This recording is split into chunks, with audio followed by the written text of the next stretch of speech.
Hi there, I'm Elvis from the blog Stories of an Unschooling Family. Welcome to my video. And today, what am I going to talk about today? Sort of getting into the vlogging mode. Made a few videos recently. And today I thought that I would tell you a story. It's a story about a dog.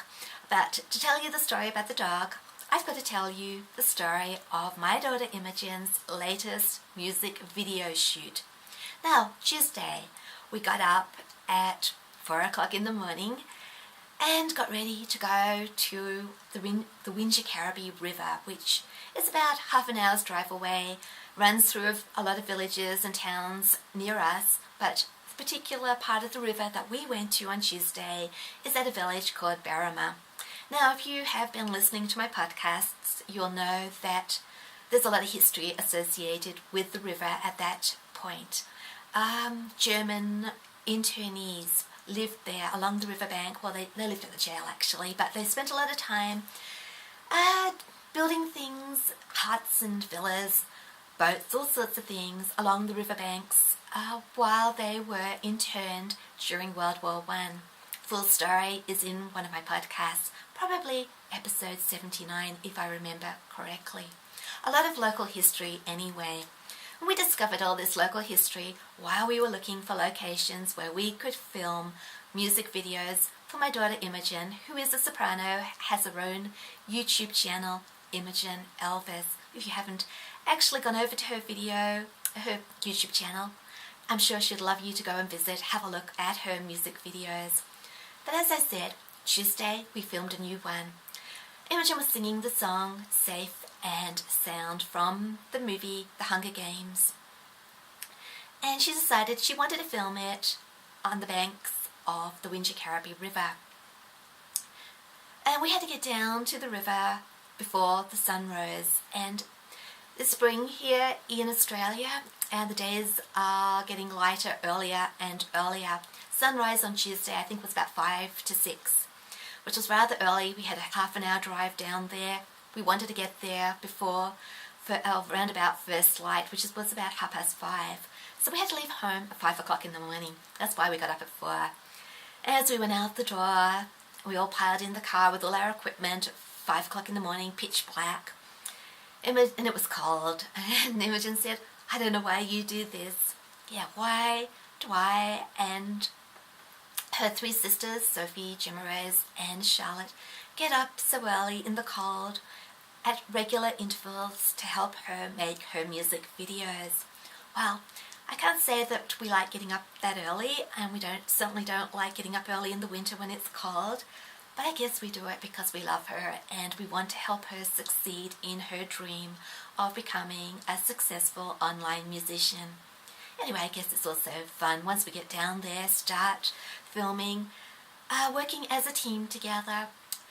I mean, what is better than watching the sunrise on the banks of the river, standing in a beautiful place, even if it is freezing cold, doing something with people that you love, doing something that we enjoy together, taking photos, making videos, not going to work and off to school like everybody else, but being out there, doing something that we enjoy. I guess that's why we keep getting up and going out month after month with Imogen. It's always a big thrill also when the video goes up on YouTube and we see the end product. So we have a new video coming out in a few days' time. By the time this video of mine, the one I'm recording today, has been published on YouTube, the Imogen's video will probably already be on her YouTube channel. So when we were there, a man came along about 6:15 in the morning. It's not unusual for us to meet people while we're filming early in the morning. Imogen has got used to singing away while people are walking by with their dogs, whatever. One time someone jogged into one of our videos. Luckily it was just an interview video that I was making after the main video shoot. But yes, we've learned not to be too self-conscious about what we're doing.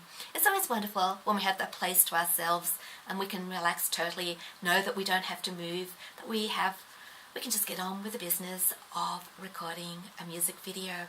But we'd actually finished the main part of the recording. We just had a few little extras to do at 6:15 on Tuesday morning when this man appeared with 3 dogs. 2 of the dogs were very energetic, medium-sized dogs, lean and muscular. They looked like they could run for miles. They're very, very friendly. They came up and they didn't jump up and down at us. They just came over for a pat and then continued on down the pathway with their owner. The 3rd dog was more stout, a bit overweight maybe, had tiny little legs. And I don't know if it was a sausage dog, dachshund type dog, but it was that type of dog. Very tiny legs, and we all had a bit of a giggle after the man went, and we thought to ourselves, how on earth is that dog going to keep up with the 2 energetic ones and the tall man who looked like he was pretty fit as well?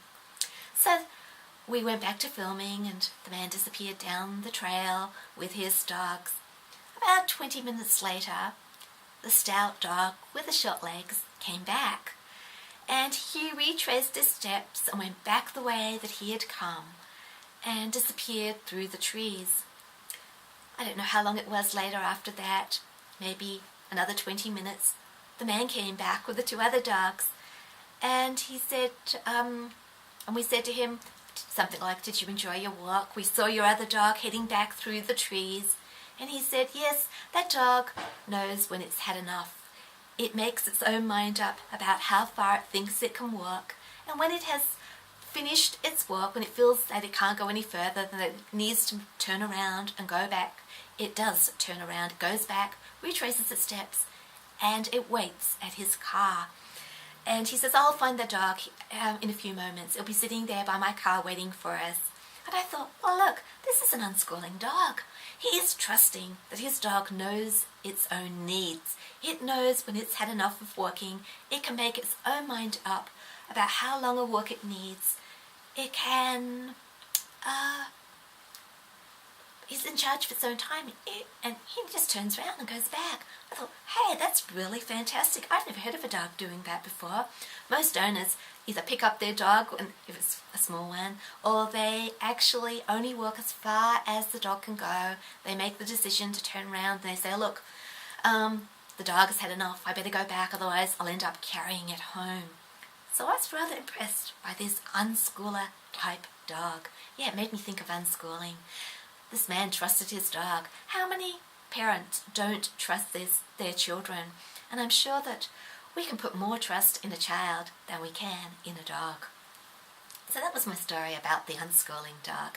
Sort of made us giggle a bit, but it also gave us a lot to think about. So we finished our filming a video, went back to our car ourselves. The man and his dog had gone. We were frozen by this time. Our feet were all wet from the wet grass, which didn't help, and we remarked as we were sitting drinking some hot chocolate afterwards about how the man and his dogs, the man who had the dogs, had worn three-quarter pants, and he had bare feet. Well, they had sandals. He didn't have socks. We were wearing 2 pairs of socks each, plus I think I had tights on, and I also had track pants and a skirt, thermal underwear, or t-shirt, zip-up, cardigan, coat, scarf, gloves. I had everything. And he was just walking along in a hoodie, 3/4 pants, and a pair of sandals. I reckon he was pretty tough, or either that or we're not. Got back to the picnic table. As I said, we had hot chocolate. There was frost all over the table. Charlotte wiped her hand on the table and showed it to us, all white and all the crystals. Yeah, pretty cold morning. We're hoping our weather is going to warm up, because I think that's the 7th video in a row that we have gone out and filmed in very cold conditions. So that's my story about music videos and unschooler dogs. So please go over to Imogen's YouTube channel, Imogen Elvis. If you haven't already done so, have a look at some of her videos. She also has a number of behind-the-scenes videos filmed by sister Charlotte.